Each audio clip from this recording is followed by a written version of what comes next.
Testicular cancer అనేది cure చేయొచ్చా? Testicular cancer అనేది వస్తే ఆ మగవాళ్ళు భయపడాల్సిన అవసరం ఉందా? వాళ్ళని చావు నుంచి, క్యాన్సర్ నుంచి ప్రివెంట్ చేయొచ్చా? హాయ్, నేను doctor Yugandhar Reddy, surgical oncology senior consultant, care hospital ట్రైజన్ group, Hyderabad, Banjara hills and Gachibowli branch. Testicular cancer అనేది క్యూర్ చేయొచ్చా? సో టెస్టిక్యులర్ క్యాన్సర్ అనేది మగవాళ్ళలో one of the most curable cancers. Almost like మనం సైన్స్ ప్రకారము 99% క్యూర్ అయ్యే క్యాన్సర్ అని చెప్తాము.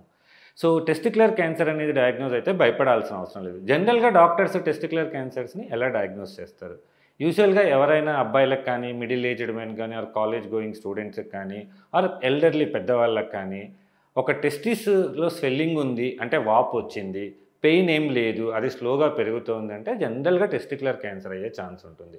సో జనరల్గా డాక్టర్స్, ఆంకాలజిస్టులు ఎలా డయాగ్నోస్ చేస్తారు?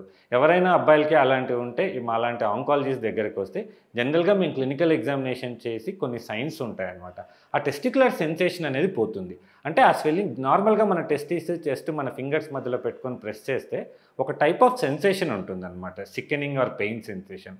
ఆ సెన్సేషన్ అనేది పోతుంది ఒకవేళ టెస్టిక్యులర్ ట్యూమర్ అనేది స్టార్ట్ అవుతాయి.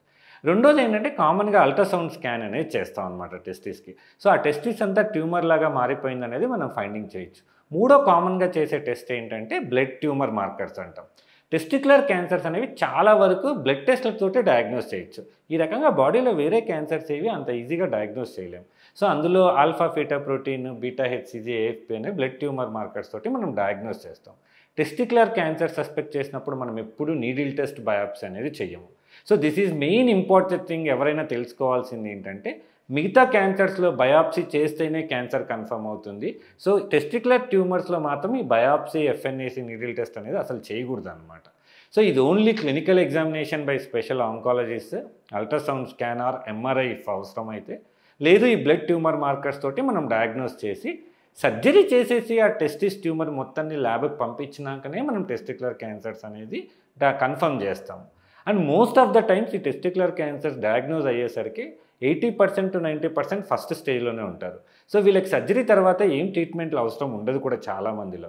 ఒక 10% మందిలో మాత్రమే వీక్లీ కానీ 3 వీక్లీ కానీ ఒక 2 or 3 సైకిల్స్ ఒక చిన్న ఇంజెక్షన్ ఇస్తారు. అది కూడా ఏంటి, మళ్ళీ రాకుండా ప్రివెంట్ చేయడానికి, ఇంకొక టెస్టిస్లో కూడా క్యాన్సర్ రాకుండా ప్రివెంట్ చేయడానికి. సో ఈ రకంగా చాలా వరకు 80 to 90% ఆఫ్ టెస్టిక్యులర్ క్యాన్సర్స్ అనేది బాగా క్యూర్ అయ్యే ఛాన్స్ ఉంటుంది. కొంతమందిలో టెస్టిక్యులర్ క్యాన్సర్ ఒకవేళ ఆల్రెడీ బాడీలో పైన పొట్టలేకి, లింఫ్ నోడ్స్కి స్ప్రెడ్ అయింటే వాళ్ళకి సిటీ స్కాన్ కానీ, పెట్ స్కాన్ కానీ చేస్తాము. వాళ్ళకి ఆ లింఫ్ నోడ్స్కి సర్జరీ, లింఫ్ నోడ్స్కి కీమోథెరపీ ద్వారా కూడా క్యూర్ చేస్తాం. Even testicular cancer 3rd stage ఉన్న or 4th stage like lungs, లివర్కి స్ప్రెడ్ అయినా కానీ అక్కడ కూడా 70 to 80% క్యూర్ అయ్యే ఛాన్సెస్ ఉంటుంది. సో యంగ్ మెన్ ఎవరైనా సరే టెస్టిక్యులర్ క్యాన్సర్ అని డయాగ్నోజ్ అయితే భయపడాల్సిన అవసరం లేదు. Very much curable cancer compared to any other cancers. So మేము మెడికల్ లాంగ్వేజ్లో దాన్ని లక్కీ క్యాన్సర్ అని అంటాం అనమాట. అంటే మిగతా క్యాన్సర్స్తో పోలిస్తే ఆ క్యాన్సర్ పేషెంట్ లక్కీ అనమాట టెస్టిక్యులర్ క్యాన్సర్. ఎందుకంటే చాలా వరకు క్యూర్ అయ్యే ఛాన్సెస్ ఉంటాయి. చాలా వరకు ఈ యంగ్ బాయ్స్ అందరూ ఏంటంటే ఎందుకు డిలే చేస్తారంటే, వాళ్ళకి ఏమైనా టెస్టిస్ లాంటివి తీసేస్తే ప్రాబ్లం అవుతుంది. సో దానికి భయపడాల్సిన పని లేదు. మనకి ఇప్పుడు యాక్చువల్గా బ్రెస్ట్ ఇంప్లాంట్స్ ఎలానో అట్లా టెస్టిక్యులర్ ఇంప్లాంట్స్ అనేవి ఉన్నాయి. చాలామంది డాక్టర్స్కి, నాన్ ఆంకాలజిస్ట్కి ఇది తెలియదు అనమాట. సో మనం ఒక టెస్టిస్ అనేది తీసేస్తే ఆర్టిఫిషియల్గా ఒక ఇంప్లాంట్ లాంటిది పెడతాం, టెస్టిస్ లాంటిది ఆ స్క్రోటంలో. సో వాళ్ళకి మ్యారేజ్ తర్వాత కానీ, వాళ్ళకి చూడడానికి ఫిజికల్గా కానీ 2 టెస్టిస్లు ఉన్నట్లు ఉంటాయి. సో భయపడాల్సిన పని లేదు. సర్జరీ తర్వాత మనం ఆ ఇంప్లాంట్ పెట్టేసి, అది కాస్ట్ కూడా చాలా తక్కువ, హార్డ్లీ ఒక 10 to 15,000 ఉంటాయి. సో ఈ రకంగా మెయిన్గా సర్జరీ, కొంతమంది ఒక 10% మందిలో అవసరమైతే కీమోథెరపీ, రేడియేషన్ ద్వారా టెస్టిక్యులర్ క్యాన్సర్స్ అనేది బాగా క్యూర్ అవుతాయి. So young men, young middle aged men or school going kids or any college going guys or elderly men, కొంతమంది టెస్టిక్యులర్ క్యాన్సర్స్ ఎల్డర్లీ ఏజ్లో కూడా వస్తాయి, బట్ తక్కువగా వస్తాయి. సో వీళ్ళెవ్వరూ టెస్టిస్ అనేది వాపు వస్తుంది, లైక్ ఒక బీజం పెద్దగా అవుతుంది, పెయిన్ లేదు అంటే అశ్రద్ధ చేయకుండా వెంటనే ఆంకాలజిస్ట్ని సంపాదించడం బెటర్. బట్ కామన్గా ఏంటంటే క్యాన్సర్ కాకుండా వరి బీజం అంటాం అనమాట. టెస్టిస్ చుట్టూ వాటర్ అనేది ఫామ్ అయ్యే కండిషన్ కూడా ఉంటుంది. 90% ఆ కండిషన్ అయ్యే ఛాన్స్ ఎక్కువ. బట్ మీరు సొంతంగా అది వరి బీజం లాగా ఉందనుకొని అశ్రద్ధ చేయకుండా డాక్టర్ దగ్గరకు వచ్చి కన్ఫర్మ్ చేసుకొని ట్రీట్మెంట్ చేసుకోవడం మంచిది.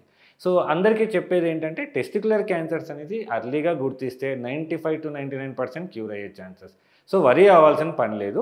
ఎక్కువగా యంగ్ మెన్ అందరూ వాళ్ళ టెస్టిస్ని సెల్ఫ్ ఎగ్జామినేషన్ చేసుకుంటూ ఉంటే better monthly once. Thank you.